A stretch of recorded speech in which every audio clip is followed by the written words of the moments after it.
Vous voyez mon visage. Nouvelle directrice de l'Office, Madame Monique Ross, qui était, je crois, présente au chantier logement du 30 septembre, a, a pris sa retraite au 31 décembre. Donc, retraite pleinement méritée. Elle est présentement sur le chaud soleil de je ne sais pas trop quel, quel coin, là, plus au sud. Là. Donc, c'est pour ça. Là, moi, officiellement entrée en poste, seule aux commandes, juste depuis le retour des fêtes. Là. Donc, c'est tout nouveau, tout chaud. Mais je ne suis pas complètement novice parce que j'arrive de la SHQ. Fait que je vais être capable, je pense que je devrais être en mesure de répondre à une bonne partie de vos questions, puis si nécessaire, j'irai fouiller un peu plus loin. Je vais vous partager mon écran, la présentation que j'ai faite, puis juste pour vous dire, je l'ai transmis en format PDF à Manon, donc si vous voulez l'avoir après pour référence, là, ça sera possible, j'ai pas ça ne me pose pas de problème. Fait que je vais vous partager mon écran.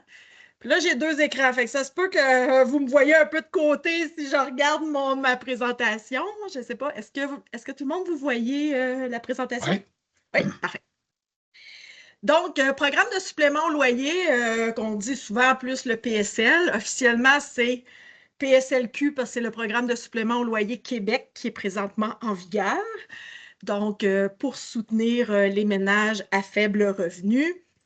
Donc, bon, on va changer de temps. Fait que je vous ai mis un petit agenda là, de ce que je vais vous parler. Fait que je vais vous donner en premier lieu c'est quoi le PSL, de quoi il est constitué, puis les éléments les plus importants. Puis, on va finir avec des exemples un peu plus concrets. Ça coûte combien à la municipalité si jamais vous voulez vous prévaloir de ce service-là? Puis, comme disait Manon, il n'y a pas de pression pour ça. Moi, je vous présente, c'est comme une solution supplémentaire là, dans votre boîte à outils pour offrir du soutien à une clientèle plus vulnérable, là, à des ménages qui ont besoin de se loger à faible coût. Donc, programme de supplément au loyer, c'est Pardon, effectivement. j'avais Oui. levé ma main. Je voudrais juste peut-être Oh, faire un excuse-moi, petit. parce que là, Non, c'est correct. Non, c'est correct. C'est pour ça je pensais pas que tu le voyais. Ben, je voulais juste faire une petite mise en bouche parce que je vois qu'il y a plusieurs élus aujourd'hui, puis j'apprécie vraiment la présence de toutes ces municipalités-là. Puis surtout, la plupart, c'est des nouveaux, des personnes avec des nouveaux mandats. Fait que vous entendez un peu parler du PSL, peut-être pour la première fois.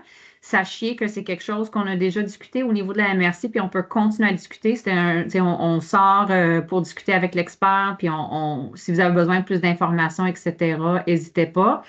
Puis, elle va expliquer ce qu'est un PSL, mais juste pour dire que c'est un levier municipal pour pouvoir aider nos citoyens à se loger sur notre territoire avec un aide financier, autant de nous du citoyen et de la SHQ. MH. Ouais, merci.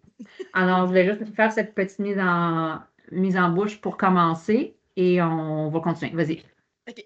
Donc, fait que c'est ça. Fait que c'est un programme du gouvernement qui permet à des gens, selon certains critères, de pouvoir habiter des logements privés ou des coops ou des OSBL, mais au même coût que s'ils habitaient un HLM.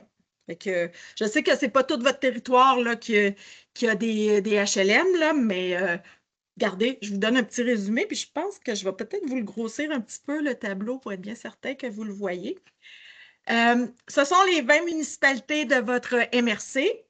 Il y a 6 municipalités qui ont des HLM sur leur territoire, donc qui ont fait l'objet du regroupement là, avec qui est devenu l'Office des Laurentides.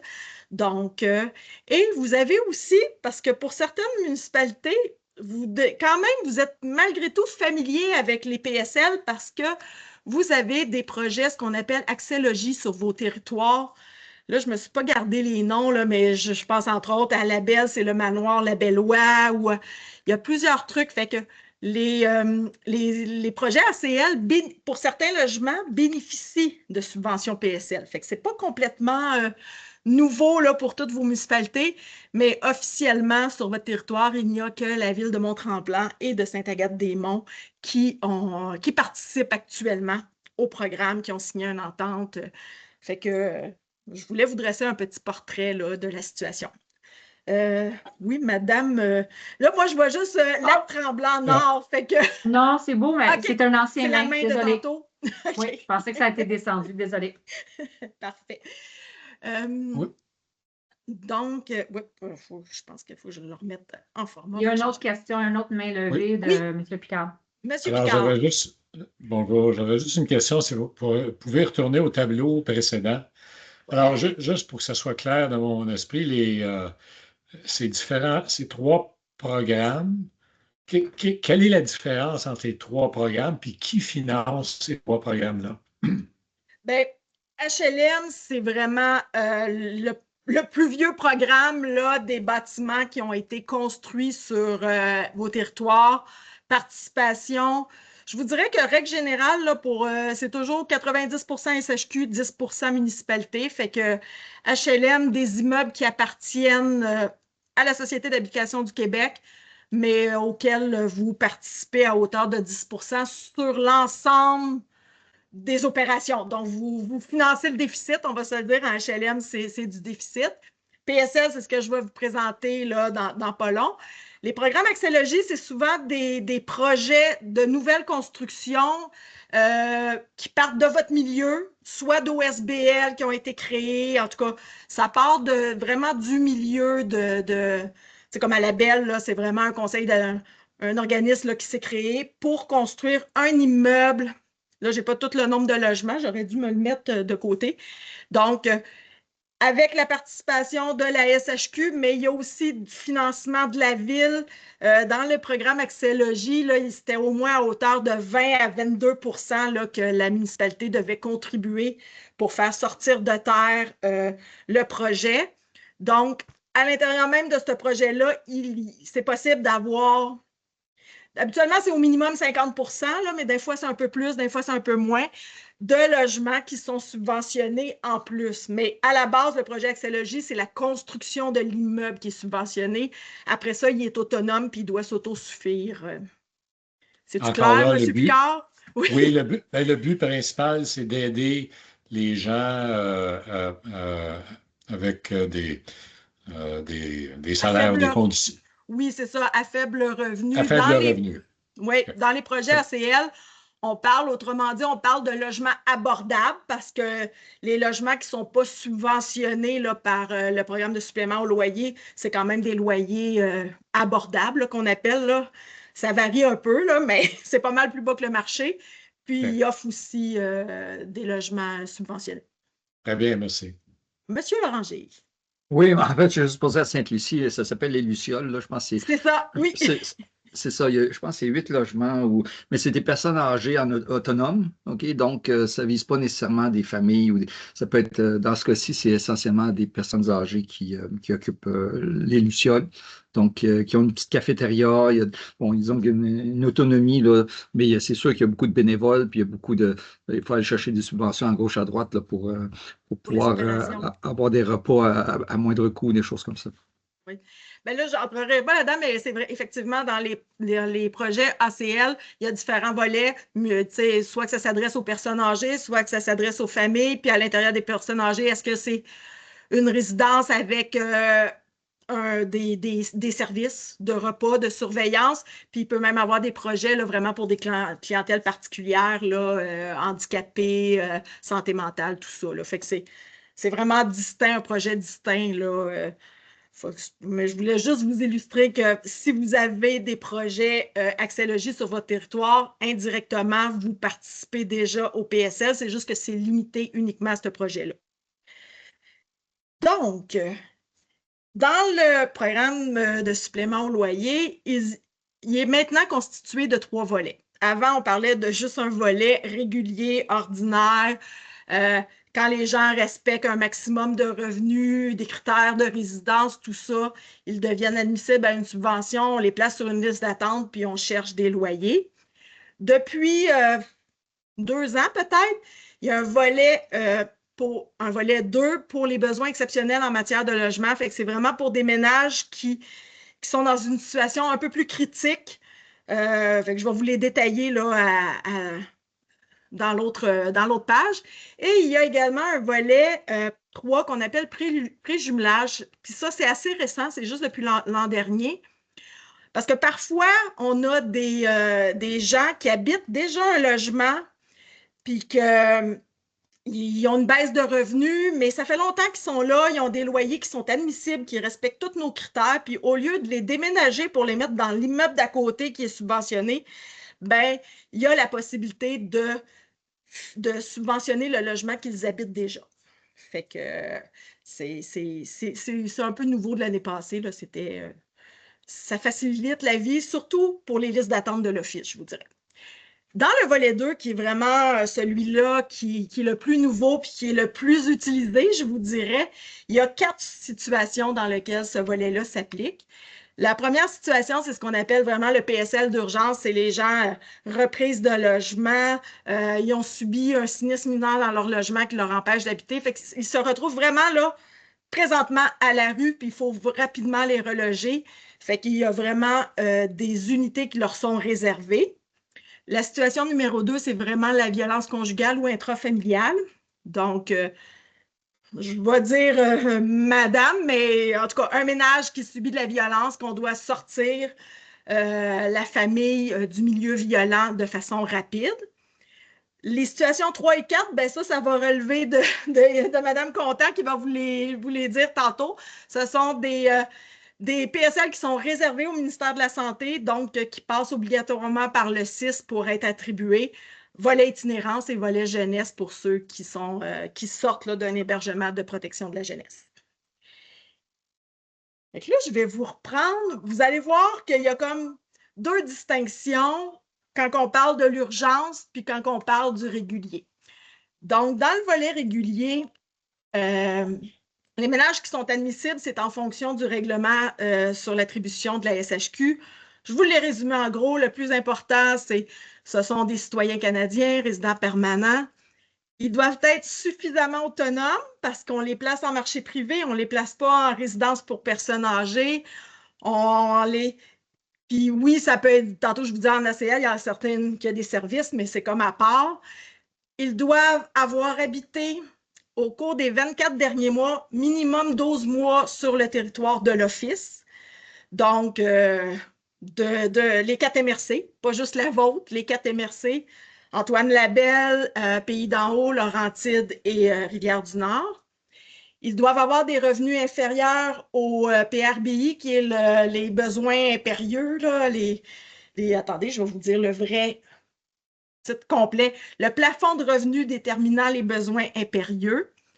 Je vais vous les montrer tantôt. Dans votre région, dans la MRC des Laurentides, pour une personne seule, c'est 42 000. Ça vous donne une idée. Ça, c'est révisé à chaque année, puis c'est établi par la SCHL selon un calcul de ce que ça prend au minimum pour arriver. Il y a aussi une valeur maximale des biens qu'on possède, des biens étant, bien entendu, avez-vous une maison, des fonds de pension, un chalet, tout ça. Présentement, la valeur maximale des biens autorisés, c'est 75 000. Au-delà de ça, les gens ne sont pas admissibles à avoir une subvention.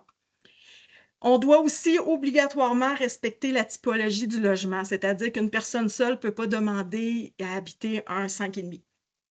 C'est vraiment déterminé par la SHQ, une personne seule, c'est dans un 3,5. Un couple avec un enfant, c'est un 4,5, 2 enfants, c'est un 5,5, et ainsi de suite, là. Donc, ça, c'est un incontournable. Et puis, bon, là, c'est les critères les plus importants. Il y en a certains autres, là, par rapport à certaines situations là, dans le règlement, mais c'est pas mal ça. Fait que vous entendez souvent un critère de résidence, les revenus, la valeur des biens, puis on y va avec ça pour trouver le logement qui est admissible. Alors que dans le volet 2, on oublie le règlement, on a fait vraiment, le gouvernement a créé quelque chose de spécial pour aller vite, les gens là sont là à la rue, puis il faut leur trouver quelque chose. Donc, ils doivent être résidents du Québec, mais s'ils n'ont pas fini le processus pour obtenir leur résidence ou ça va être admissible, ils vont avoir 3 ans pour se conformer. Mais pour le reste, c'est un peu la même chose. Ils vont devoir être suffisamment autonomes, respecter le maximum des revenus et le maximum des biens. Mais ce qu'il n'y a pas, puis qu'il y avait précédemment, c'est qu'il n'y a pas de critères de résidence. C'est-à-dire que les gens ne sont pas obligés d'avoir habité 12 mois dans les derniers 2 ans sur place. C'est comme ouvert à tous. Ils arrivent, puis si on peut trouver sur le territoire, ben, ils sont admissibles à être logés avec une subvention. Au niveau des logements, bien entendu, il faut que ça appartienne à un propriétaire privé, à une coopérative, tout ça. Ça ne peut pas être un logement impropre à l'habitation, bien entendu. Il doit être situé dans une municipalité qui a adhéré au programme. Tu sais, on peut avoir, ça arrive de temps en temps, un propriétaire qui nous appelle, moi j'ai des logements, je suis prête à vous les offrir, mais c'est dans telle municipalité. Malheureusement, on ne peut pas le prendre, la municipalité ne participe pas au programme, fait qu'on ne pourra pas subventionner. Fait que ça, c'est un incontournable, pas le choix d'avoir la municipalité qui participe. Avec la crise du logement des dernières années, le gouvernement a un peu bonifié, parce que je vais vous les montrer tantôt, les loyers du marché médian étaient peut-être un peu trop bas. Donc, ils ont permis de bonifier le loyer maximum qu'ils accordaient par le passé. Donc, on peut le bonifier de 120 à 150 % selon le taux d'inoccupation du territoire. Mais pour tout ce qui est urgence, on peut aller automatiquement à 150 % du LMN. Donc, ça a fait en sorte peut-être que ça coûte un peu plus cher, puis qu'on peut accéder à des logements qui sont plus dispendieux. Puis, je tiens à le préciser, c'est le loyer qu'on paye. Fait que ça se peut que quand le propriétaire le bail, on paye pas on finance pas 100 % le prix du logement, parce qu'on ne paye pas les services, on ne paye pas le téléphone, on ne subventionne pas Internet. S'il y a un service de repas, on ne subventionne pas. C'est vraiment juste la portion habitation. Fait que c'est pour ça que je vous dis, soyez pas surpris. Par rapport au prix affiché, ça se peut que ce ne soit pas le plein montant qui soit admissible à la subvention. Donc, Madame, que j'ai toujours pas son nom, Lac-Tremblant-Nord. Kim, bonjour. Tantôt, on le disait.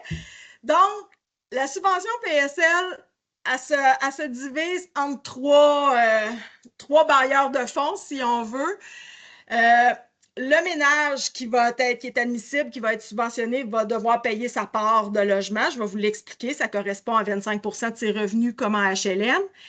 Et la différence entre le loyer et la part payée par le ménage, c'est ça qui est la subvention PSL. Et c'est cette subvention-là qui est divisée 90 % payable par la SHQ, 10 % payable par la municipalité. Comme je vous disais tantôt, le loyer, vous allez entendre souvent le loyer reconnu, c'est vraiment juste la composante habitation. Donc, Internet, câble eau distribution, on a des propriétaires qui chargent des extras quand les locataires ont des animaux, les logements qui ont des frais parce qu'ils sont meublés, ou on se concentre sur la portion habitation pour la subvention. Bien entendu, si des dommages sont causés au logement par le locataire, selon certains critères, la SHQ pourrait accepter de rembourser le propriétaire suite au départ du locataire qui a causé les dommages. Mais il faut que ça soit des dommages exceptionnels, là, pas l'usure courante, là, il faut qu'il y ait repeinture, puis il faut quand même que le propriétaire ait fait les démarches nécessaires auprès de son assureur. Ce n'est pas de façon automatique. Oui, M. Loranger. Oui, est-ce que les locataires sont obligés d'avoir une assurance parce que ça coûte assez cher? En PSL, je vous dirais, comme c'est des propriétaires privés, ça arrive, la plupart du temps, ils l'obligent.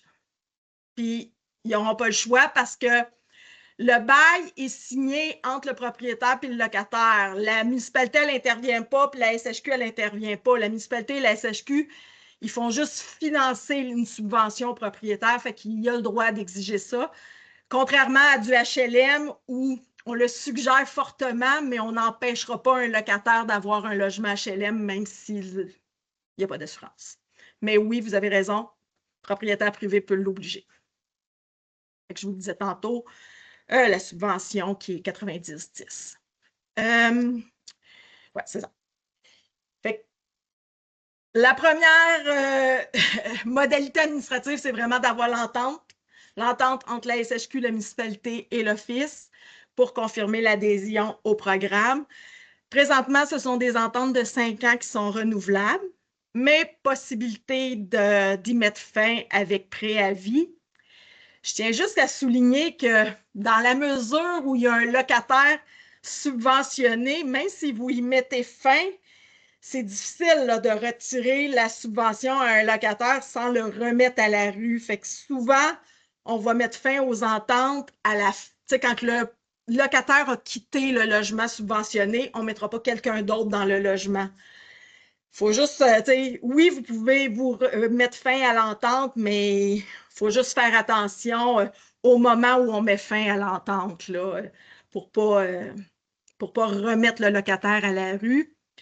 Comme je vous le disais tantôt, l'engagement financier de la municipalité, ça s'élève à 10 de la subvention. Mais il y a d'autres petits frais qui s'ajoutent à ça. C'est la subvention, donc la différence entre le montant payé par le locataire et le prix du loyer.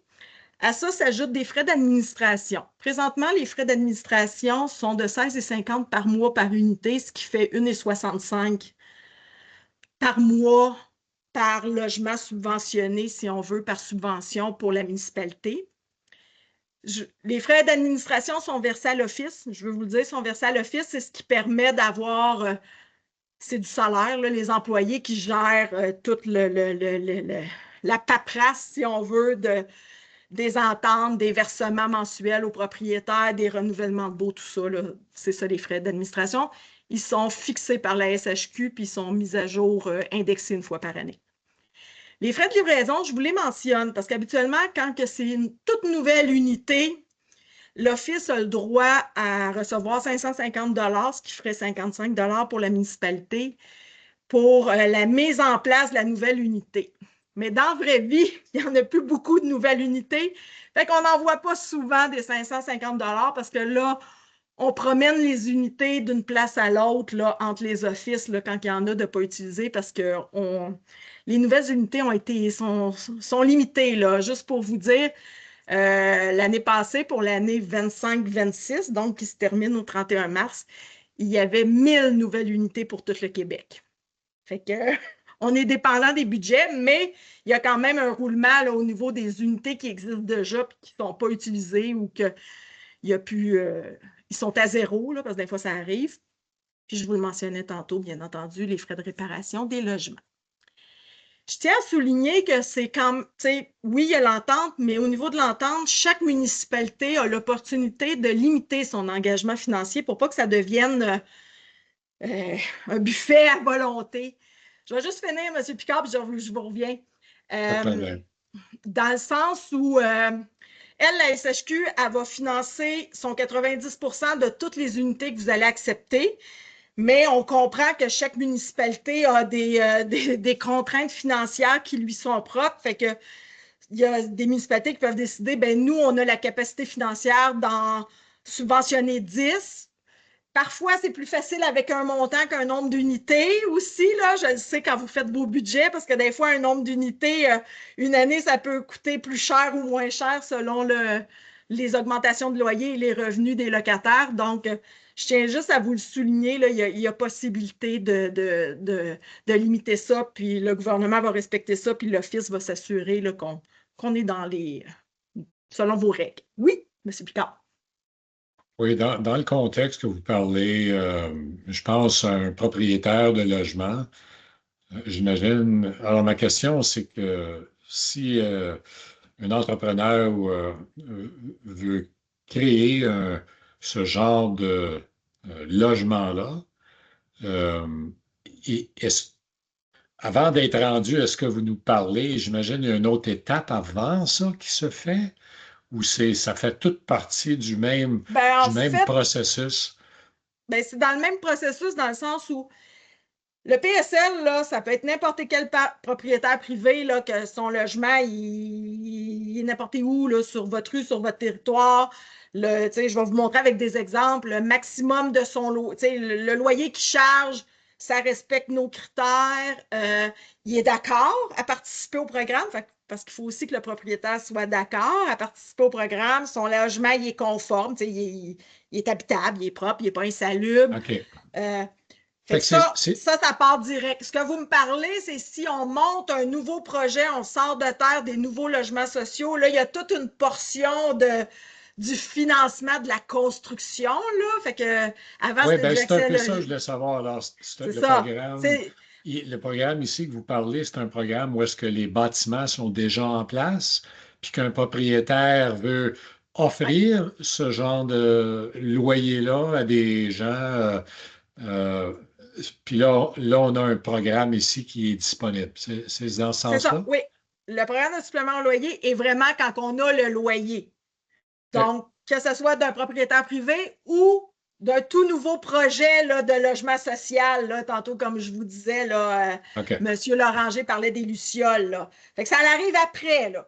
C'est construit, le logement il existe, puis on a un propriétaire d'accord, puis on a une municipalité qui participe, puis on a un locataire admissible. C'est vraiment, il faut que le logement soit là. Ça ne finance pas la construction Voilà.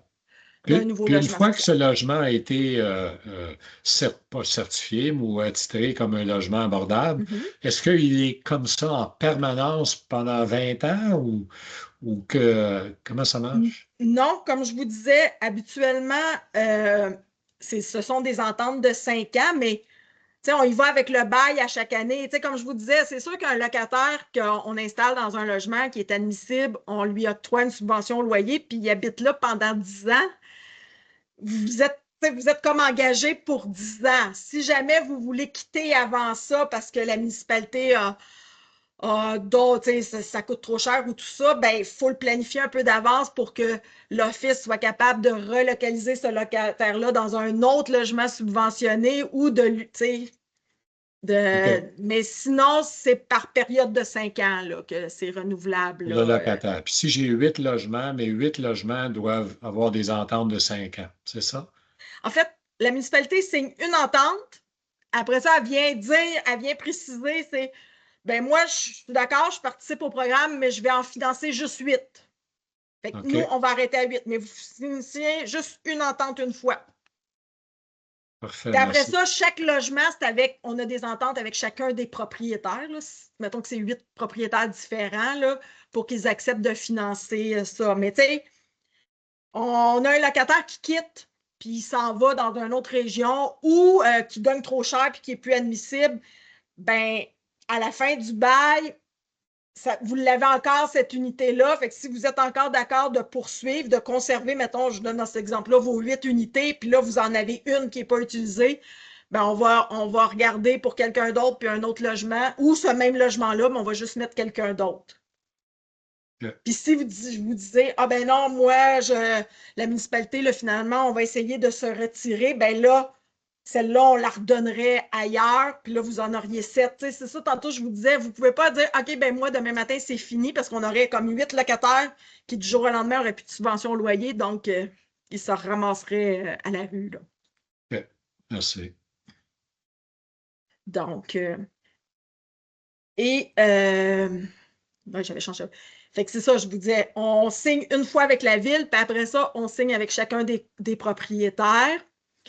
Tout ce bout-là avec les propriétaires, c'est vraiment l'Office qui s'en occupe. Ce n'est pas dans la cour de la municipalité, ça n'ajoute pas de votre côté, d'où les frais d'administration. Donc, c'est l'Office qui va contacter, qui va faire signer l'entente avec le propriétaire.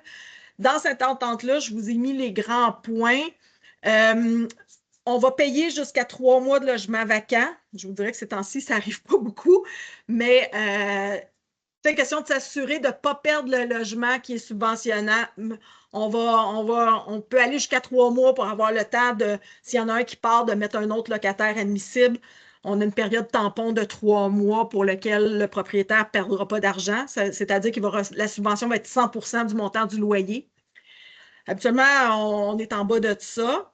Et tout l'aspect de renouvellement des baux, ça se passe entre le propriétaire et l'Office. Le locataire, lui, il paye toujours 25% de ses revenus. Fait que ça, on a du travail à faire des fois avec les propriétaires. C'est à l'Office qu'ils doivent transmettre leur avis d'augmentation. C'est l'Office qui l'approuve ou pas. parce qu'en bout de ligne, l'augmentation de loyer, on va se le dire, c'est la SHQ, la municipalité qui l'absorbe. Le locataire, lui, paye toujours 25 % de ses revenus. C'est sûr, si ses revenus ont augmenté, il va payer plus cher, là, mais l'augmentation de loyer, lui, elle ne l'impacte pas vraiment. Donc, une obligation du locataire qui parfois, c'est un peu compliqué dans le marché privé, c'est qu'à chaque année, ils doivent transmettre leurs preuves de revenus. À chaque année, on va recalculer la part du ménage en fonction de leurs revenus de l'année précédente. Preuve de revenus, c'est facile, c'est l'avis de cotisation de Revenu Québec. Fait que pour les renouvellements de baux du 1er juillet 2026, on va prendre les impôts 2025, donc l'avis de cotisation 2025, puis on va travailler avec ça. Souvent, les locataires, ils pensent qu'une fois qu'ils sont rentrés dans le logement, ils n'ont plus à faire ça. Non, c'est une obligation. Ils peuvent perdre leur logement et leur subvention s'ils ne se conforment pas à ça.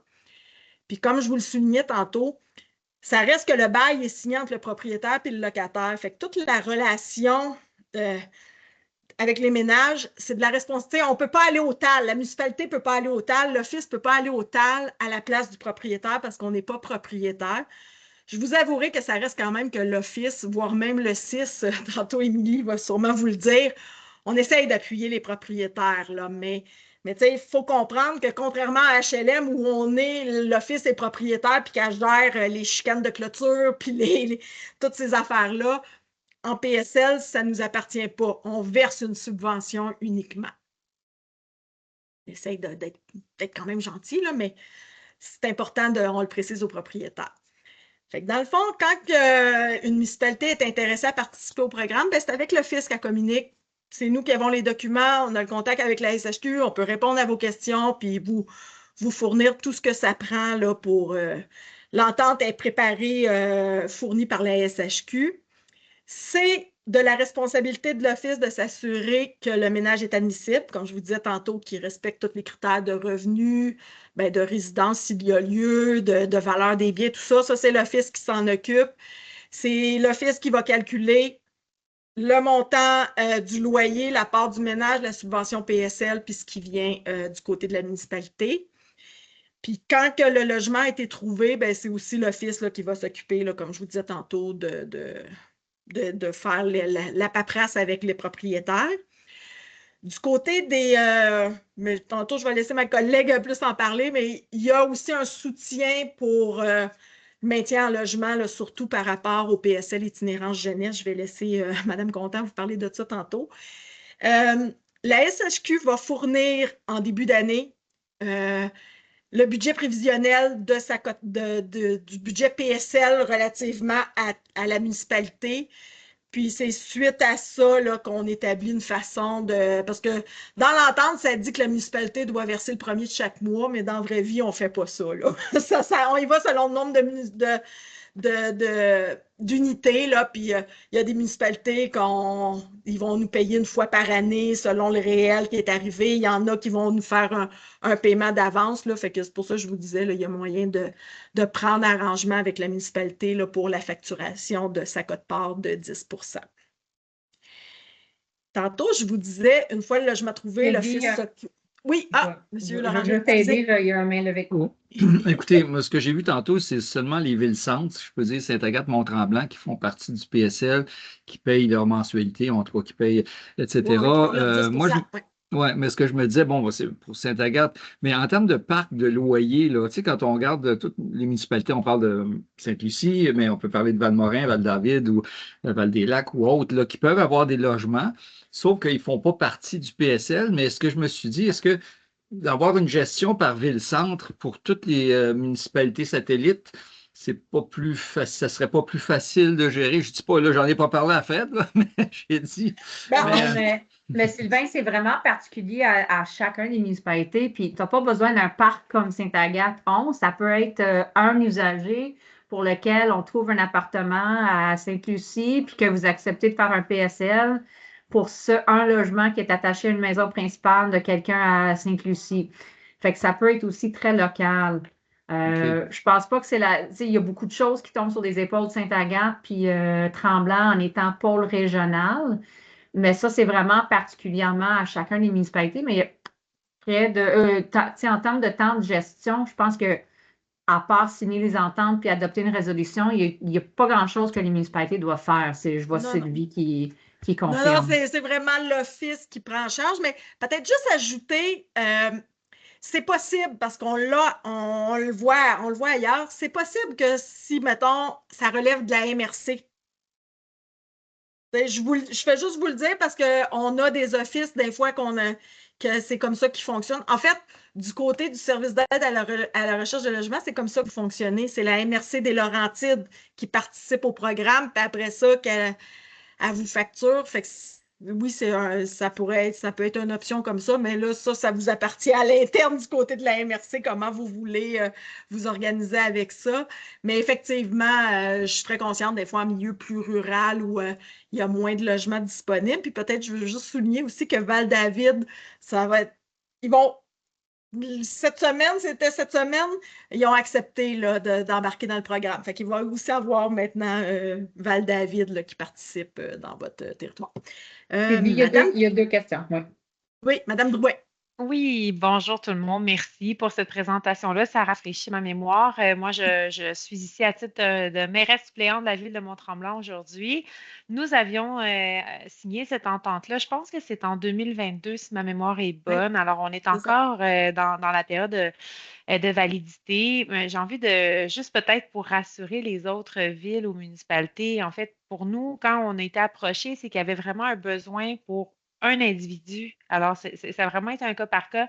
On est embarqué dans le programme en se disant, bon, mais si on est capable là, d'être un levier là, pour d'autres citoyens dans le futur, on va le faire.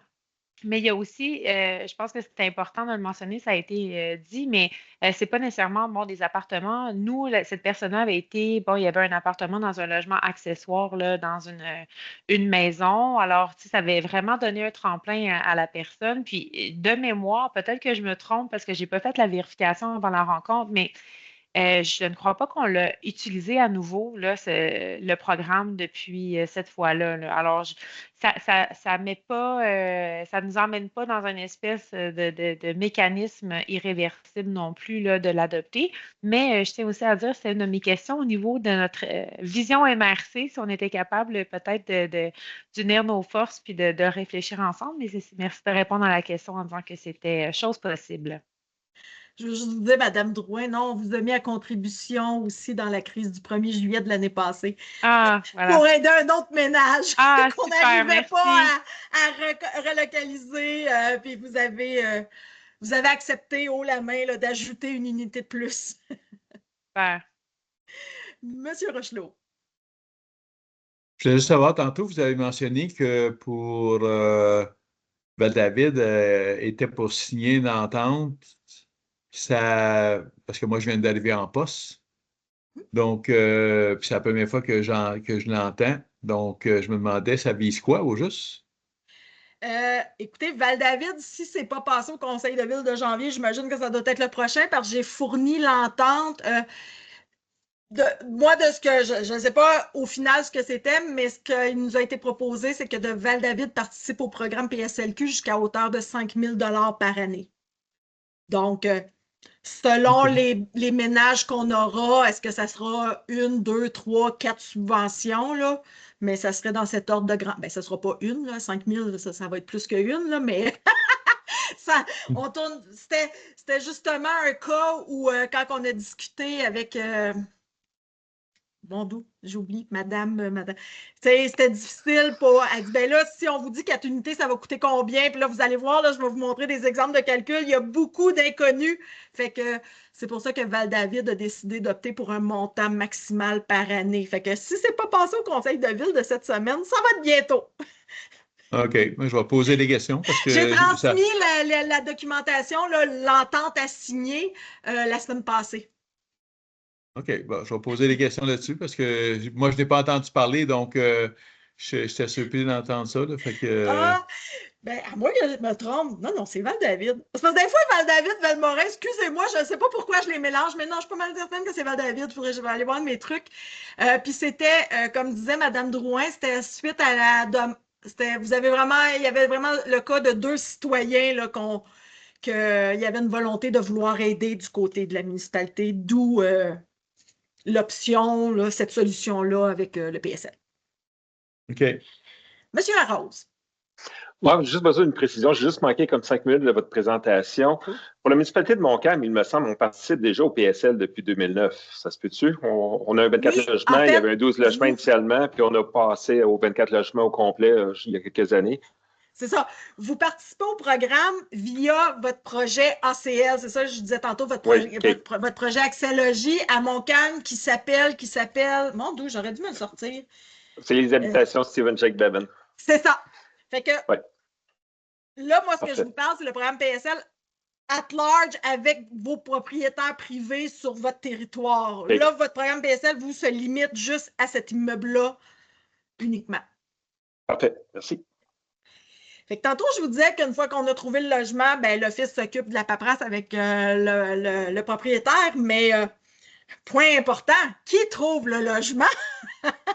Donc, c'est vraiment une responsabilité là, qui est partagée entre les différents intervenants, puis ça varie selon le volet là, que je vous expliquais tantôt. Fait que le volet 1, qui est le volet, ce qu'on appelle régulier, ça, c'est vraiment l'office qui s'occupe de trouver les logements parce que c'est vraiment des subventions qui sont octroyées à nos gens qui sont déjà sur nos listes d'attente.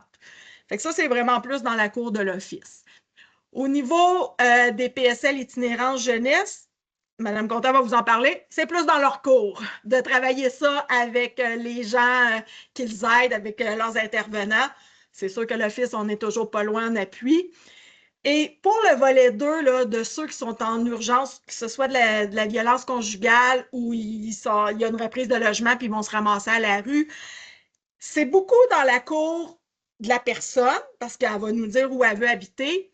Mais dans votre cas, comme je vous le disais tantôt, la MRC a accepté de participer au service d'aide à la recherche de logement, là, qui est un autre programme de l'Office, conjointement avec la MRC. Fait que tout ça se fait, mais on implique le locataire là, qui est dans le besoin. C'est pas « Ah, moi j'ai perdu mon logement, trouvez-moi-en un, puis donnez-moi une subvention. » Fait qu'on les implique, ils vont dans la recherche, on leur fournit de la documentation qui confirme qu'ils sont éligibles à une subvention, puis qu'on explique les grandes lignes, qu'ils peuvent contacter le propriétaire pour y expliquer. Tu sais, si on trouve un logement, ils demandent au propriétaire, on les équipe, mais on a des intervenants là, au niveau du service d'aide qui les accompagnent, qui regardent, qui vont visiter des logements avec eux ou qui regardent une liste là, puis, ou qui répondent aux questions des propriétaires. Fait que il y a 3 volets, puis il y a comme 3 catégories là, pour la recherche de logement.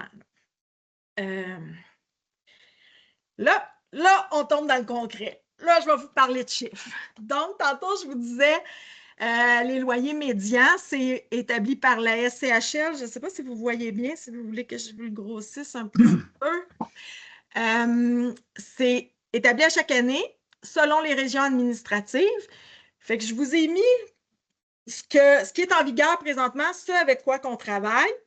Donc, le 100%, c'est le LMM que par le passé, on utilisait, puis les logements, mettons un 3,5 avec service, c'était 1 050 $ ou 930 $. C'était le maximum qu'on pouvait utiliser. Là, fait que, avec ce qui se passe avec la pénurie de logements, les loyers ont grandement augmenté. Ça faisait en sorte qu'on ne trouvait plus de logements qui étaient admissibles à la subvention. Donc, le gouvernement a mis en place une bonification qui varie de 120 à 150 % selon le taux d'inoccupation sur le territoire, avec l'exception, comme je vous disais tantôt, là, en cas d'urgence, qu'on peut aller automatiquement à 150 %. Fait que ça fait en sorte qu'un 3,5 avant, où on pouvait juste aller à... je vais aller sans service parce que quand on est sur le marché privé, c'est presque toujours sans service. Là, sans service étant pas d'électricité, pas d'eau chaude, là, tout ça à la charge du locataire. On peut passer de 930, puis là, ça le bonifie à 1455. Fait que là, ça l'a ouvert un peu plus la disponibilité de logements là, qui était subventionnable. Je vous avouerai que ça a eu l'effet pervers aussi peut-être de tirer à la hausse les loyers parce que je ne vous cacherai pas qu'il y a des propriétaires qui vont automatiquement au maximum alors que s'ils ne subventionnent pas leur logement, ils sont prêts à le louer moins cher. On fait beaucoup de sensibilisation là, du côté de l'Office avec les propriétaires là, parce que moi, je trouve que ce n'est pas correct. Là. Donc, fait que cette bonification-là elle a permis là, d'avoir un peu plus de logements là, qui s'appliquaient. Donc là, vous voyez les chiffres, là, fait que à 150 du 3,5 jusqu'à 1400, du 4,5 jusqu'à 1600, puis presque à 2000 pour du 5,5. Là. Je vous dirais que du côté de l'office, on essaye de ramener ça plus vers le 120, là, de se trouver des propriétaires qui sont prêts à... Parce que sinon, je trouve que la facture est grosse inutilement. Là. Fait que si on peut, on va essayer de réduire de ce côté-là. Je vais vous amener à l'autre page. Le plafond des revenus, comme je vous disais tantôt. Et ça, le plafond des revenus, c'est aussi fonction de la grandeur du logement que la personne elle occupe. Fait qu'une personne seule ou même un couple, parce qu'un couple, on va les mettre dans un 3,5, là, à moins d'exception, c'est un maximum de 42 000 par année. Si c'est une famille qui a besoin de 2 chambres à coucher, on peut aller jusqu'à 47 000, 3 chambres à coucher jusqu'à 56 000 et 4 chambres à coucher jusqu'à 65 000. Ça, c'est les revenus maximum des ménages pour être admissibles à la subvention. Dès qu'ils gagnent 1 pièce de plus que ça, ils ne sont pas admissibles, on les refuse. On ne peut pas les accompagner du côté du PSL. On peut les accompagner ailleurs, mais pas du côté du PSL. Je n'étais pas... Voilà. Donc, si je vous donne un exemple, j'ai une personne seule avec un revenu d'à peu près 12 000 $. Ça serait même un petit peu plus élevé, l'équivalent d'une personne seule qui est sur l'aide sociale sans contrainte. En fait, même c'est plus 10-11 000, là, mais mettons que je vous mets ça à 12 000, là, ça illustre à peu près ça. Une personne seule, forcément, c'est un 3,5. On ne peut pas la mettre dans autre chose qu'un 3,5. Je suis allée avec des exemples sans service parce que, règle générale, c'est ça. Il y a de moins en moins de logements là, que l'électricité est incluse. Puis je vous l'ai mis au plus haut qu'on peut aller. Je n'ai pas regardé l'inoccupation. Mettons qu'on va présumer que c'est vraiment du volet 2. On peut aller, comme je vous le montrais tantôt, jusqu'à 1455. Le ménage, il gagne 12 000. Sa contribution, c'est 25 %. On ramène ça par mois. C'est une contribution de 250 par mois. Et là, je vous le montre parce que chaque fois, les gens sont mêlés. On part toujours, nous autres, comme on veut qu'il y ait une contribution identique à ceux qui sont en HLM. En HLM, le montant la contribution de 25 %, donc le montant du loyer, vient avec le chauffage puis l'eau chaude. Pas l'électricité, mais le chauffage puis l'eau chaude. Donc, on la déduit quand c'est sans service. Puis c'est, tantôt vous l'aviez dans mon tableau, là, pour un 3,5, ça a été établi à 77 $.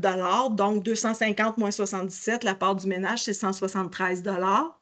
Donc, 1455 moins la part du ménage, ça fait une subvention au loyer, un PSL de 1282, payable à 10 % par la municipalité, plus le 1,65 $ de frais d'administration, donc un 130 $ par mois pour l'équivalent d'un 1560.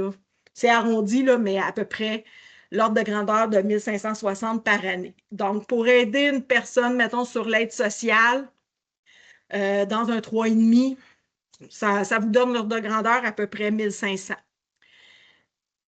Je vous ai mis l'exemple numéro 2 qui serait l'équivalent d'une personne âgée qui a le supplément de revenu garanti. C'est plus autour de 24 000, 23 24 000, là, je vous dirais. Donc, personne qui n'a pas un fonds de pension, qui n'a pas de régie rente, qui a juste la pension de vieillesse plus le supplément de revenu garanti, on est dans l'ordre de grandeur de 25 000 pour ses revenus. Donc, même principe, 25 %, 521 par mois, duquel on extrait l'eau chaude pour une contribution de 444.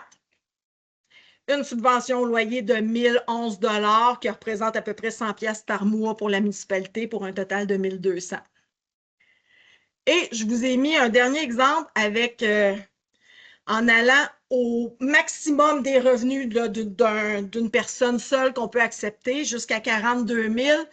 Là, sa contribution s'élève à 657, donc la subvention devient autour de 67, 68 pièces par mois pour un 800 pièces par année. Fait que vous voyez, pour une même unité, on peut passer du simple au double pour la contribution de la municipalité parce qu'on est dépendant du revenu de la personne qu'on finance.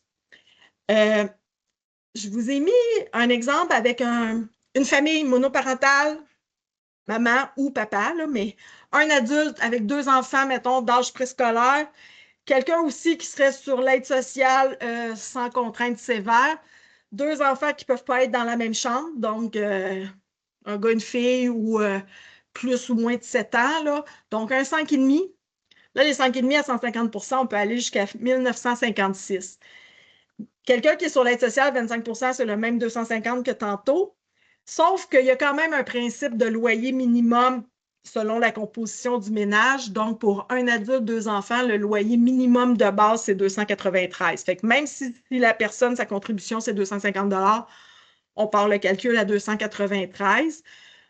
Là, même affaire, là, vous voyez que c'est moins 91 $ que j'ai fait, c'est juste parce que c'est un 5,5 puis les montants changent. Donc, la part du ménage va être de 202 $ pour ce logement 5,5-là qui s'élève à 1956. Donc, la subvention au loyer va s'élever à 1750, à peu près 175 $ par mois pour la municipalité pour un total de subvention annuelle d'un peu plus de 2000 $. Même exemple, en allant au maximum de la personne gagne le maximum pour être admissible. Donc, étant donné que c'est un 5,5, c'est 56 000 $. Là, cette fois-ci, la contribution, la part du ménage s'élève à 1 000 $. Là. Donc, on baisse la contribution, la subvention à 880 pour cette fois-ci une contribution municipale à 1 000 $. Fait que vous voyez, là aussi, on passe à peu près du simple. On passe à peu près du simple au double selon le revenu de la personne. Fait qu'en gros, ce que je tenais aussi à vous souligner, c'est que le 17 décembre dernier, le gouvernement du Québec a renouvelé le programme de PSL. Il l'a renouvelé jusqu'au 31 décembre 2028. Il l'a renouvelé pour 2 ans. Je vous expliquerai pourquoi 2028. Bien entendu, on est en année électorale. Fait qu'est-ce que le prochain gouvernement pourrait modifier ça? On ne le sait pas. Je vous le mentionnais tantôt. Le nombre d'unités dépend vraiment des budgets. Fait que l'année passée, au budget du Québec, comme je vous disais, il y avait un total de 1000 unités pour le Québec. Ce que ça sera en mars prochain, j'en ai aucune idée. Puis, la priorité est à la santé. Madame Contant va souvent vous dire. Fait que dans le 1000 unités qu'on avait l'année passée, la priorité a été vraiment à la santé. Ça fait en sorte que au niveau des unités régulières, tantôt que je vous disais, qui permet d'abaisser un peu les listes d'attente qu'on a à l'office, on n'en a pas là, de ceux-là. Là, on gère des urgences. Là. Dans la dernière année, c'est vraiment des urgences qu'on a réglées, là, fait que, essentiellement du volet 2. Je tiens aussi à vous préciser que je vous reviens, M. Picard, que quand vous acceptez de participer au PSL, vous acceptez de participer à l'ensemble du programme. Vous ne pouvez pas dire nous, la ville X, on veut participer au PSL, mais juste pour le volet 1 ou juste pour le volet 3 ou juste pour la violence conjugale, vous ne pouvez pas. C'est un tout. Quand vous participez, ça couvre l'ensemble des 3 volets. Puis vous ne pouvez pas non plus modifier les critères pour favoriser un de vos citoyens. C'est sûr que quand on est en urgence, vous avez un cas sur votre territoire qui est en urgence, forcément, il va passer en haut de nos listes, fait que ça va être lui qui va être là, mais je tiens à le dire parce que, mettons qu'on a mis quelqu'un en urgence, la personne quitte, l'unité est encore là, puis nous, on prend nos listes, puis on met quelqu'un qui était à Saint-Jérôme, puis il s'en va à Sainte-Agathe ou à La Belle ou peu importe. Vous ne pouvez pas juste dire on limite, puis on veut juste avoir des citoyens qui sont de chez nous. Règle générale, quand c'est en urgence, ça va être des citoyens de chez vous parce qu'ils vont avoir la priorité.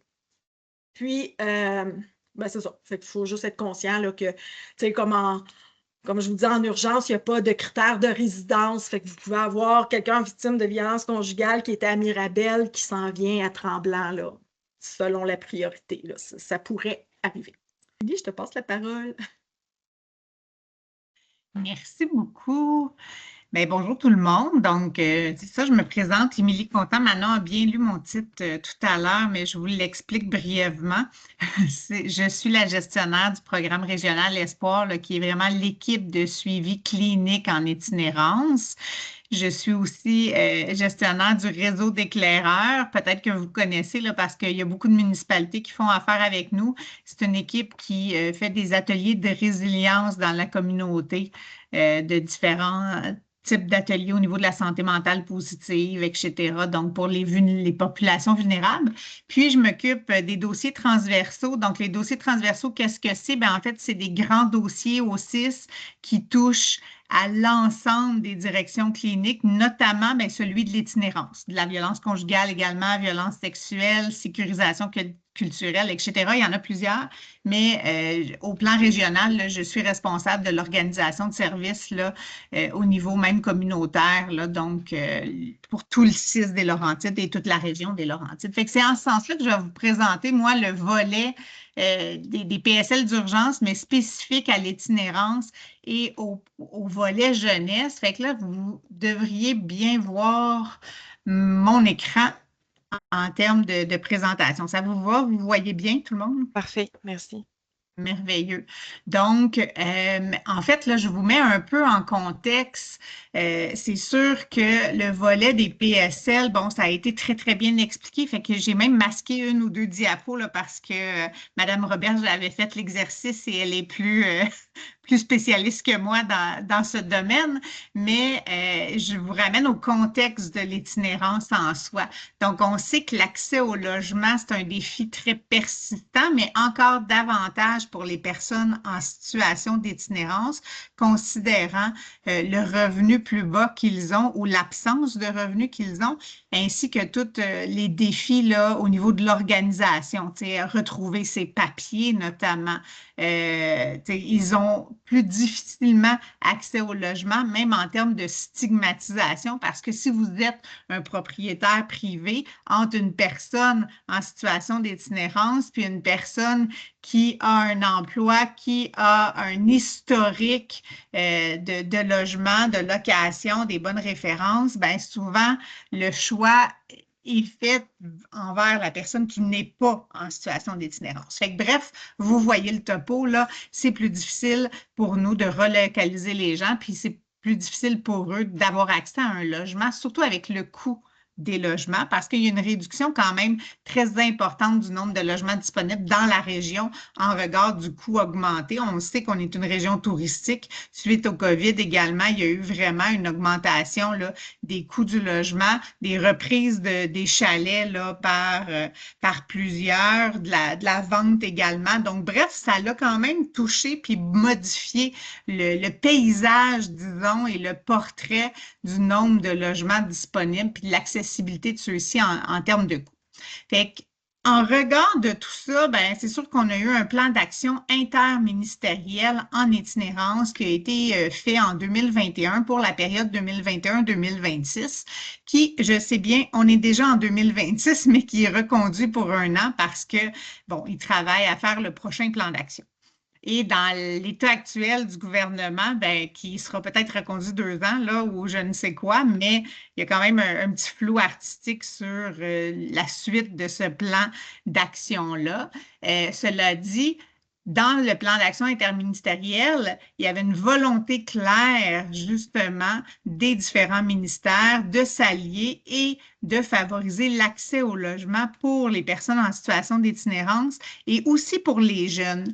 Pourquoi les jeunes? En fait, c'est parce que la transition des hébergements, par exemple, les centres de réadaptation pour jeunes en difficulté ou les centres jeunesse, là, si vous aviez ce vocable-là, en fait, ça crée d'une certaine façon de l'itinérance, au sens où la transition à l'âge adulte fait que les jeunes ne réintègrent pas le milieu familial qui était problématique ou eux étaient problématiques dans ce milieu familial-là et se retrouvent très souvent à la rue. Ce faisant, donc, on veut éviter une augmentation de l'itinérance créée là, par cette transition-là là, d'un centre d'hébergement vers la rue. Fait qu'en 2021-2022, associé au plan d'action interministériel, il y avait des unités de PSL qui étaient spécifiquement là, identifiées pour l'itinérance et pour les PSL jeunesse.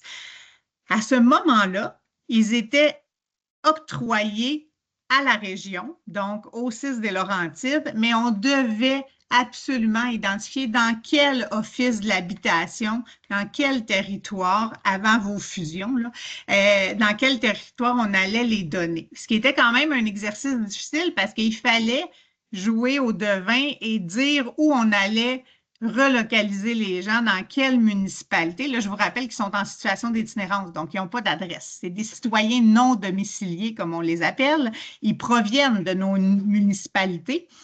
Habituellement, en itinérance, ils restent dans la municipalité connue parce que c'est toutes leurs références qui sont là. Puis rassurez-vous, là, d'emblée, 97% des personnes en situation d'itinérance des Laurentides proviennent des Laurentides. Donc, ça, c'est une donnée qui, souvent, on a l'impression qu'ils viennent de Montréal, des grandes villes, puis qui montent. Ce n'est plus le cas du tout. Donc, à ce moment-là, là, on a eu 16 PSL jeunesse, précisément pour la région des Laurentides, qu'on a éparpillé un peu sur le territoire parce qu'on ne savait pas où les jeunes allaient se trouver des logements, et 35 PSL itinérance. Fait qu'en 2021-2022, c'est ce qu'on a eu comme bassin de PSL spécifique au niveau de l'itinérance et jeunesse. Ils ont tous été octroyés là, en 2024, là, on était à 0. C'est sûr que ça a pris du temps à commencer le programme, à faire les liens avec les offices, mais aussi à se roder, là, disons-le comme ça, puis à trouver des propriétaires qui acceptaient de louer les logements. En 2025-2026, on a eu un nouvel accès à des nouvelles unités de PSL, et là, c'est une banque nationale de PSL, c'est-à-dire que pour tout le ministère de la Santé, il y a un nombre de, je crois que c'est, en tout cas, mes chiffres ne sont pas à jour de ce côté-là parce qu'il y en a des jeunesses, il y en a des adultes, mais c'était plus de 500 unités qui étaient consacrées là, à tout le Québec au niveau itinérance et jeunesse. Fait que j'en ai tant que j'en veux d'une certaine façon. Mais là, ça, je vais vous laisser en suspens avec ça, puis je nuancerai un petit peu plus tard. Et ça, c'est mon petit contexte. Juste vous dire que le portrait de l'itinérance dans les Laurentides est quand même assez important, puis ça, je tiens à vous le présenter rapidement. On fait un dénombrement au niveau des personnes en situation d'itinérance qui permet d'aller dénombrer le nombre de personnes en situation d'itinérance visible. Donc, une fois par 3-4 ans, on va vraiment faire ce dénombrement-là avec plusieurs modalités de comptage. En 2018, il a été fait et on recensait 168 personnes à travers les Laurentides en situation d'itinérance. Mais là, comme je vous dis, c'est un soir donné, on compte les gens en situation d'itinérance, on va partout, là, même dans les campements, partout pour essayer de les compter un à un. C'est un exercice difficile, puis ça l'exclut quand même tous ceux qui sont cachés, au sens où les gens ne sont pas toujours dans la rue, là, évidemment, et il y en a qui passent d'un sofa à l'autre, qui vont être hébergés pour une nuit. Bon, bref, ils peuvent être durs à trouver. Fait que c'est un exercice qui, au niveau méthodologique, est quand même pas le plus fiable au monde, là, on va se le dire. Cela dit, en 2022, après ça, on a refait l'exercice le même, on s'est peaufiné, là. C'est un exercice qui a lieu partout au Québec en même temps. Puis on était à 432 personnes en situation d'itinérance. Ça a augmenté de 109 en faisant certains ratios là, au niveau c'est l'INSPQ qui suit ce dénombrement-là. Fait que 109 d'augmentation dans la région des Laurentides entre 2018 et 2022. Là, on est en 2025, vous allez me dire, 2026, excusez, il me manque quelques jours, 2026, vous allez me dire, on en est où? Ben, en fait, je ne peux pas vous répondre, malheureusement. Je sais clairement qu'on a encore augmenté, mais j'attends les données parce qu'on a fait cet exercice-là en avril dernier. Puis, on attend ces données-là, mais je suis convaincue qu'on est encore à des augmentations importantes. Puis, je vais vous justifier mon hypothèse. Mais 109 là, c'était la deuxième région au Québec avec le plus haut taux d'accroissement de l'itinérance, ce qui est énorme. Fait que je veux juste vous dresser un petit portrait comme ça de l'itinérance. On pense que tout est à Montréal, tout est à Québec, mais en fait, on est la deuxième région la plus touchée par l'augmentation de l'itinérance dans tout le Québec. Quand moi, je regarde les résultats annuels de mes ressources que je finance au niveau de l'itinérance, puis je leur demande de comptabiliser le nombre de personnes, c'est pas le même exercice, là, on s'entend. Puis des fois, une personne peut être à Sainte-Thérèse, puis bon, se retrouver quelques jours plus tard à Sainte-Adèle, fait qu'elle peut avoir été dénombrée 2 fois, mais reste que quand on leur demande de se concerter puis de regarder combien de personnes en situation d'itinérance ils ont vu au cours de l'année et non pas juste une soirée. Bon, les ressources recensent, là, en 2022-2023, ils me disaient 966 personnes. En 23-24, c'était 1067. Puis en 24-25, quand j'ai fait le dernier exercice, on était plus à 1244. Fait que, tu sais, vous voyez l'augmentation. Bon, ce n'est pas le même exercice, on ne peut pas comparer, mais ça reste que ça vous donne une idée de l'importance de l'itinérance dans la région. Au début 24-25, on a fait une grosse consultation. Vous étiez peut-être présent ou non, mais du moins vos municipalités l'étaient de façon intersectorielle. On avait les municipalités, les services de police, les partenaires communautaires qui ont participé à ces consultations-là, qui s'appelait le plan de réponse communautaire au campement, là, parce qu'il y avait vraiment une augmentation des campements partout au Canada, mais notamment dans les Laurentides. Puis on a dénombré plus de 86 campements sur le territoire regroupant au moins 215 personnes. Et qu'on a fait cet exercice-là qui était difficile à faire, là, on s'entend. Là, bon, on vous a fait une carte pour les illustrer, mais vous comprendrez que c'était difficile à faire. C'était pas très exact. Fait que, là, j'ai mis la table pour c'est quoi l'itinérance, c'est quoi notre réalité dans le territoire. Bien, justement, maintenant, c'est quoi le programme de PSL itinérance puis jeunesse? Nous, on l'a appelé accès logement là, dans notre jargon au CIS parce qu'en fait, ce qu'on favorise auprès de cette clientèle-là, cette population vulnérable, c'est l'accès au logement là, avec ces subventions-là. Fait que l'objectif, c'est évidemment de réduire l'itinérance. C'est des unités de supplément au loyer itinérance et jeunesse spécifiquement. Donc, comme Mme Robert, je vous l'ai dit, le DPSL du volet 2 là, au niveau de l'itinérance puis de la jeunesse. L'attribution des subventions est automatiquement jumelée à des modalités d'accompagnement afin de maintenir la stabilité résidentielle. Donc, je vais vous le décrire un petit peu plus tard, mais il y a toujours de l'intervention psychosociale qui est jumelée au PSL. C'est là la différence aussi avec les autres programmes, là, les autres volets. Bien, on réduit évidemment le coût d'accès au logement pour ces populations vulnérables-là avec le programme.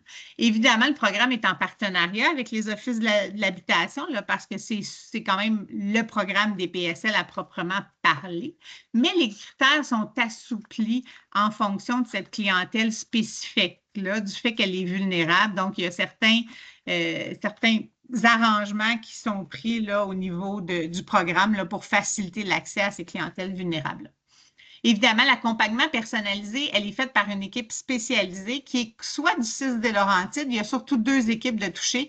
Il y a le programme Espoir, là, qui est l'équipe en itinérance, mon programme, mais il y a aussi le programme Qualification des jeunes qui s'appelle PQJ. C'est un programme, en fait, de la DPJ qui permet de suivre les gens après l'hébergement en protection de la jeunesse, là, après le 18 ans, là, pour le passage à la vie adulte, c'est eux qui suivent les jeunes là, une fois qu'ils ont quitté le centre jeunesse, par exemple. Donc, c'est un des 2 programmes qui va assurer le suivi là, de stabilité résidentielle pour le CIS des Laurentides. Il y a également les partenaires communautaires spécialisés en itinérance qui font également ce suivi-là. Donc, le CIS peut donc subventionner là, les partenaires communautaires pour faire exactement le même suivi de stabilité résidentielle. Donc, ce n'est pas seulement le CIS des Laurentides, mais ça peut être un partenaire communautaire dûment identifié qui prend le relais au niveau de l'accompagnement personnalisé. Peu importe c'est qui, l'accompagnement va être à peu près le même et va être de la durée du PSL là, de 5 ans là, tout au long. Et s'il y a un programme qui se retire, je ne sais pas, moi, il y aurait un organisme qui est financé, qui fait l'accompagnement, qui arrête, qui n'a plus de financement puis qui arrête ses services, le CIS va reprendre absolument l'accompagnement. Ça, il n'y a pas de risque à ce niveau-là. Bon, bien, au niveau de l'itinérance, les gens proviennent de où? C'est évidemment des gens qui proviennent de la rue, des lieux publics, des campements, de leurs véhicules. On en a de plus en plus là, au niveau des Laurentides, des gens qui dorment dans leurs véhicules, qui n'ont plus d'adresse. Des haltes chaleur, des centres de jour, des cafés communautaires, ils proviennent aussi de nos hébergements d'urgence ou transitoires. Il y en a beaucoup qui font du couchsurfing. Bon, je n'ai pas trouvé le terme français, là, mais qui dorment d'un sofa à l'autre, disons-le, mais qui ne sont pas dans des conditions adéquates, ne sont pas sécuritaires, là. Ils vont être soit dans des milieux violents, soit, par exemple, dans des milieux de forte consommation. Ce n'est pas sécuritaire pour eux d'être dans ces milieux-là. Ils peuvent être dans des endroits aussi impropres à l'habitation. Ce qu'on voit également, c'est des gens qui vont être temporairement dans un établissement public, que ce soit de la détention, des unités psychiatriques, l'hospitalisation même médicale ou encore justement les centres de réadaptation pour jeunes en difficulté ou les désintox comme tels, mais c'est temporaire. Ils n'ont pas d'hébergement. Après cette thérapie ou ce moment de vie-là, ils retournent à la rue. Donc, de fait, ils sont considérés en situation d'itinérance parce qu'ils ont, c'est pas des milieux où il y a de l'hébergement à long terme. Ils peuvent être aussi beaucoup, et ça, c'est vrai pour votre région particulièrement, la MRC des Laurentides, puis même celle du Pays d'en haut, dans des chambres de motel. En fait, il y a beaucoup de motels là, qui vont louer plus au mois, à la semaine. On a une grande partie de la population itinérante là, qui est temporairement dans des chambres de motel, moins hôtels plus motel par le coût des chambres, évidemment, mais ce n'est pas conçu pour l'utilisation permanente. Ils n'ont pas de bail, puis ils peuvent se retrouver demain matin à la rue, et c'est souvent le cas aussi. Puis c'est très instable comme milieu, puis souvent, c'est des motels qui ne sont pas conçus pour ça aussi et qui vont favoriser de louer les chambres plus chères au niveau touristique qu'à une personne en situation d'itinérance, évidemment. On a aussi des gens qui habitent de façon temporaire chez des amis, là, mais c'est sécuritaire. L'itinérance peut être chronique, là, mais elle peut être aussi épisodique. On le voit de plus en plus au niveau de la situation d'itinérance. Les visages de celle-ci ont changé, là, et qu'on a beaucoup de gens que la première cause du motif d'itinérance, c'est la perte d'un logement, la perte de revenus, une séparation, puis qui se retrouvent en situation d'itinérance. C'est les 3 premières causes d'itinérance.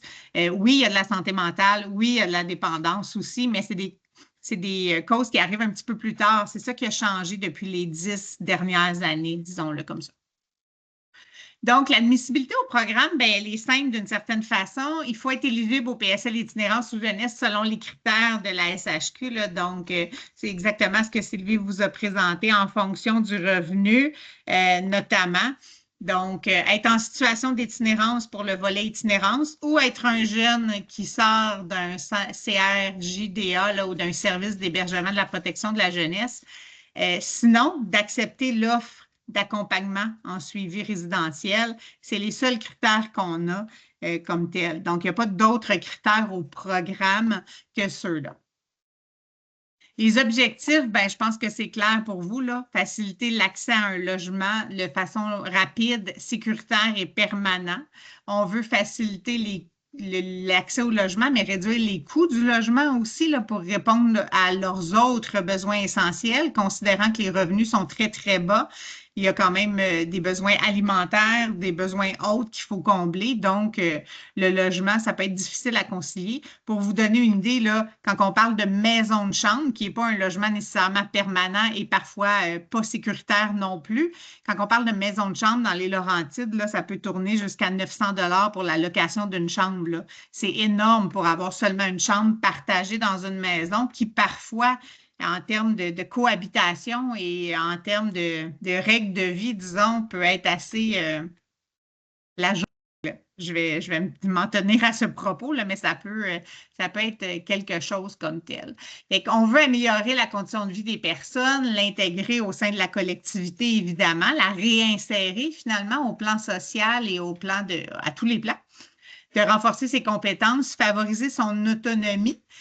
Assurer un réseautage aussi avec les partenaires de proximité de la communauté. Donc, si la personne, par exemple, a besoin d'aide alimentaire, on va aller vers les services d'aide alimentaire, les comptoirs d'aide, etc., là, selon ses besoins. Réduire les visites à l'urgence, les hospitalisations qui sont évitables aussi.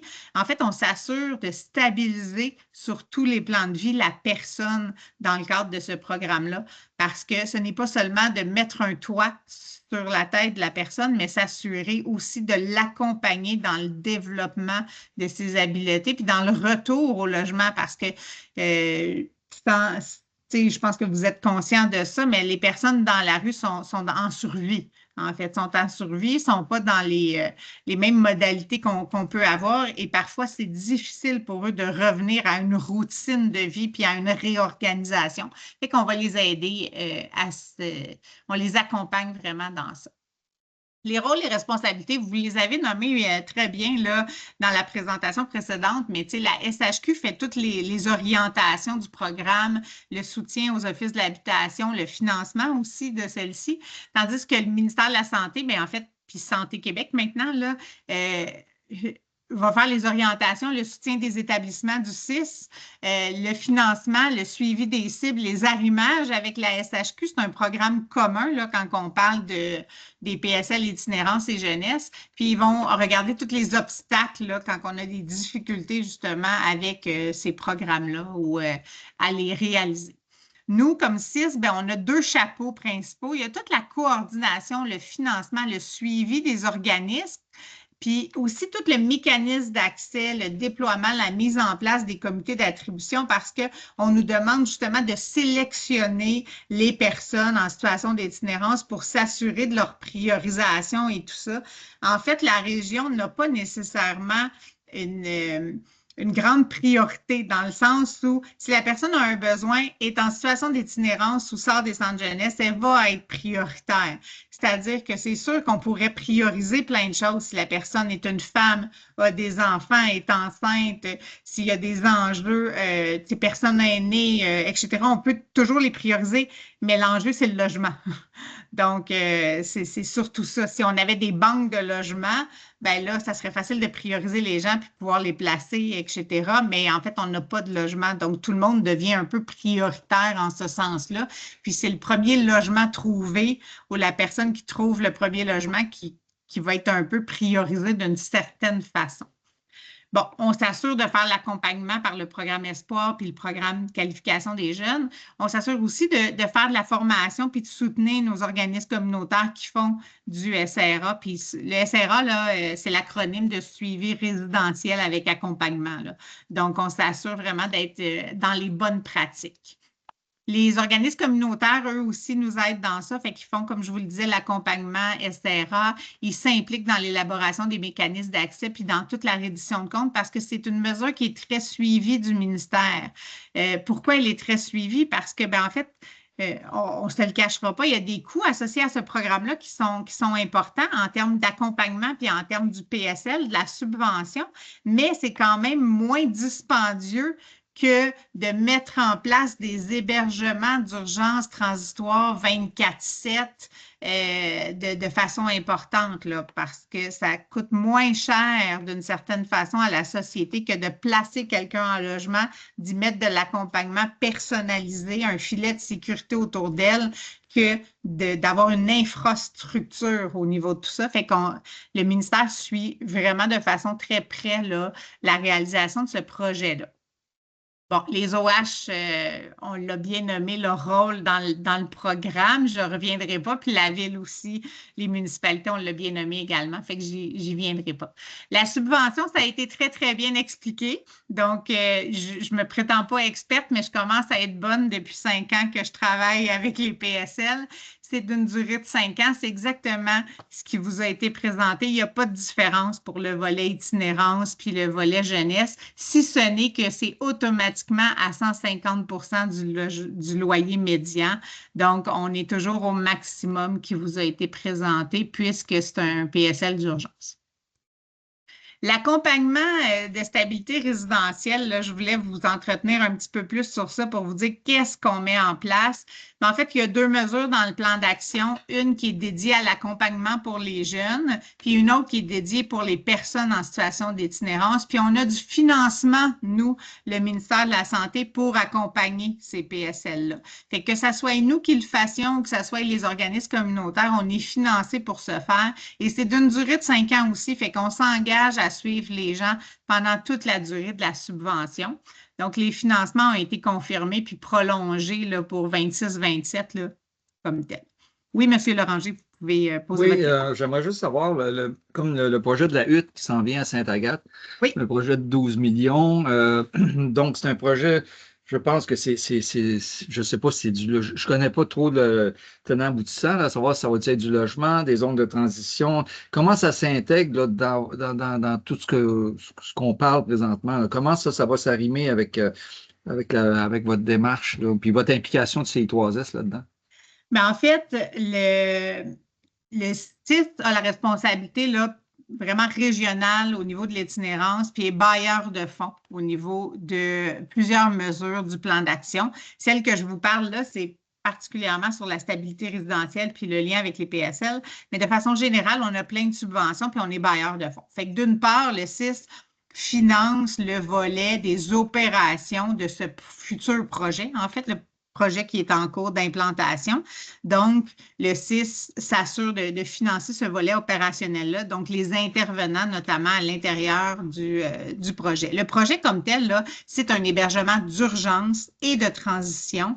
Il y aura une partie, en fait, dans le dépôt du projet initial, il y a une partie qui est plus hébergement long terme, donc pour aller vers du logement, mais c'est vraiment de l'hébergement d'urgence et transition. On n'est pas dans le logement, on est dans l'hébergement. Et bien évidemment, il n'y a pas de service dans la MRC Laurentide en itinérance, ni dans la MRC Pays d'en haut, autre qu'une halte climatique. Et c'est en ce sens-là. Fait que c'est sûr que là, il y a plusieurs parties prenantes là, qui font partie de ce projet-là, notamment la SHQ, etc., pour le volet immobilisation, là, mais ce n'est pas dans les PSL. On est vraiment, là, c'est dans le continuum de services en itinérance. Souvent, on va avoir des services comme le travail de rue, des équipes de proximité qui vont aller dans la rue faire du outreach, du contact avec les gens en situation d'itinérance. Après ça, on peut les amener vers des haltes chaleur ou des haltes climatiques, des cafés communautaires comme vous avez à Sainte-Agathe, le café Coup de cœur. Il y a la Samaritaine aussi, bon, ben, à Mont-Tremblant, etc. Il y a différents endroits où les gens peuvent aller de jour dans des centres de jour, tout ça. Il y a également des hébergements d'urgence transitoires qui est un peu l'étape suivante. Puis, on peut avoir le logement. Des fois, il y a des logements supervisés, des appartements supervisés. Ça existe dans certains secteurs, pas dans le vôtre. Et il y a tout le volet PSL, puis accompagnement au logement, là, qui est la sortie de l'itinérance. Fait que le projet de la hutte, c'est vraiment au cœur du continuum de services là, pour aller offrir des lits d'urgence, des lits d'hébergement. Puis ce qui est intéressant, c'est que c'est pendant qu'ils sont là qu'on peut faire les démarches pour la recherche de logement, s'arrimer avec les équipes du CIS. Ça peut être un organisme communautaire qui va être financé au niveau du suivi post-hébergement pour la recherche de logement aussi. Fait que la hutte en fait notamment à Saint-Jérôme de ça, du suivi SRA. Là. Donc, ils pourront en faire également là, quand ils vont être implantés. Mais c'est vraiment une partie du continuum complet. Ça répond à votre question? Parfait. Donc, ces financements-là sont prolongés, ce qui fait qu'on va continuer à suivre les gens dans les unités, effectivement, qu'on a déjà attribuées. Comme je disais, il y en avait 51 qui ont déjà été attribuées en 21-26, 21-24. Depuis 2024, on en a attribué encore. On est rendu là, au total à plus de 120 unités attribuées dans la région. J'en ai encore quelques-uns en attente là, qui sont en recherche de logement actuellement. Qu'est-ce qu'on fait dans l'accompagnement précisément, nous, le CIS ou encore les organismes communautaires? Bien, on sélectionne les participants, là, mais comme je vous disais, ils viennent à nous assez facilement dans le sens que tout le monde est assez volontaire pour se trouver un logement. Là. Et on vérifie l'admissibilité avec l'OH, évidemment. On fait signer le consentement de participation au projet parce que ça implique nécessairement qu'on parle à l'OH, qu'on s'arrime avec les ressources autour pour aider la personne puis mettre un filet de sécurité autour d'elle. On recherche le logement également, on s'allie, c'est pas seulement le CIS, là, puis comme vous le disiez bien tantôt, là, il faut que la personne participe à cette recherche de logement-là. Il y a effectivement le SARL qui peut nous aider dans certaines régions. On va avoir le comité Un Toit pour tous, qui est de Pays d'en haut, qui faisait une banque de logements aussi. C'est super soutenant. Il y a vraiment plusieurs personnes qui aident tout le monde à la recherche de logement. Une fois que le logement est trouvé, bien, on va le soumettre à l'OH parce qu'on va s'assurer de sa conformité avec le programme. On est présent souvent à la signature du bail. On planifie le déménagement avec la personne. On est présent au déménagement aussi. On l'aide dans toute la démarche puis toute la continuité là, pour avoir vraiment de A à Z cette subvention-là. Puis on s'assure de faire des visites, des suivis avec la personne qui respecte son entente aussi. Puis on fait des liens avec le propriétaire. Donc, on est un allié important pour le propriétaire aussi. On va travailler précisément plein de choses avec ces personnes-là. Les AVQ AVD, là, en fait, c'est les activités de la vie quotidienne, les activités de la vie domestique. Donc, s'assurer que le logement est propre, qu'il n'y a pas de trous dans les murs, que rien n'est magané comme tel, qu'ils vont payer leur logement, qu'ils vont justement au renouvellement avoir fait leurs impôts, vont pouvoir re-signer la signature du bail et de l'entente à chaque année, s'assurer qu'ils versent leur partie de la subvention. Donc, on s'assure de les intégrer dans la communauté aussi au plan des loisirs, au plan de la participation sociale, au plan de vie communautaire comme tel. On les aide à faire une trousse de départ, à avoir du mobilier aussi, parce qu'on s'entend, ils partaient de la rue, donc, ou des centres jeunesse, donc ils n'ont pas de mobilier. On va, comme je le disais, s'assurer de toute la cohabitation aussi avec les gens, parce que vous le savez, des appartements, habituellement, c'est un bloc, il y a des locataires autour, il y a des résidents autour, fait qu'on s'assure de cette cohabitation-là. On s'assure de travailler avec le continuum d'autodétermination de la personne. On part d'elle, mais elle est capable de faire des choix libres en fonction de ce qu'elle considère bon pour elle, mais on va l'accompagner dans ces choix-là pour s'assurer que ce sont les bons choix qu'elle fait, puis que ça soit vraiment opportun de les faire comme ça. Puis c'est un suivi qui est très flexible, qui est un peu inconditionnel, si vous me permettez. Il n'y a pas de critères d'exclusion dans ces suivis-là. Il n'y a pas une limite. Nous, on va être là pour les 5 ans, puis on va se fier aux besoins de la personne. Fait que des fois, ça peut être plusieurs fois par semaine, quand il y a des crises, quand il y a des enjeux de santé mentale, par exemple. Mais d'autres fois, ça pourrait être au mois aussi. Si quelqu'un, après 3-4 ans, ça va bien, a retrouvé un emploi, est autonome, on diminue en fait l'intensité de ce suivi-là. C'est vraiment selon les besoins de la personne, selon ses motivations, mais on est toujours en travail avec elle là, pour s'assurer que le placement en logement va bien, qu'elle ne retourne pas à la rue, puis tout va bien avec l'entente puis le propriétaire. Fait que l'objectif, c'est vraiment de l'amener vers une maison, une vraie maison, un vrai toit et une sortie de l'itinérance.